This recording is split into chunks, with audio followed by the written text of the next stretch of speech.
லோகேஷ் கனகராஜ் டைரக்ஷன்ல ரஜினிகாந்த், நாகார்ஜுனா, சத்யராஜ், ஷோபின் சாஹிர், ஸ்ருதி ஹாசன் இவங்கெல்லாம் சேர்ந்து நடிச்சிருக்கிற படம் கூலி. இந்த படம் தியேட்டர்ஸ்ல ரிலீஸ் ஆகி 1 வீக் கிட்ட ஆச்சு. டோட்டல் 7 டேஸ்ல கூலி வேர்ல்டு வைடாவே 460 crore மேல கலெக்ஷன் பண்ணிருக்கு. இந்த படத்துக்கு full and full mixed to negative response தான் வந்தது. அதுக்கு முக்கியமான காரணம் லோகேஷ் கனகராஜ் உடைய டைரக்ஷன். அதனால தான் இந்த படம் இந்த மாதிரி கலெக்ஷன் பண்ணிருக்கு. நிறையவே எதிர்பார்ப்பு இருந்தது. இந்த கூலி டிசாஸ்டர் ஆகியிருக்கு. இந்த கூலி படத்தோட டிஜிட்டல் ரைட்ஸ் நம்ம அமேசான் பிரைம் தான் வாங்கியிருக்காங்க.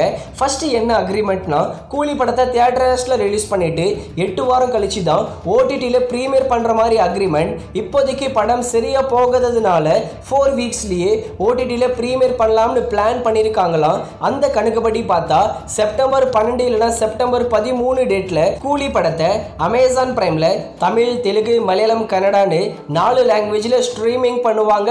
ஹிந்தி மட்டும் 8 வாரம் கழிச்சு ஓடிடில பிரீமியர் பண்ண அதிகமான சான்சஸ் இருக்கு. வெயிட் பண்ணி பார்க்கலாம். கூலி படத்தை 4 வாரம்லயே பிரீமியர் பண்ணுவாங்களா இல்ல 8 வாரம் கழிச்சு பிரீமியர் பண்ணுவாங்களான்னு வெயிட் பண்ணி பார்க்கலாம்.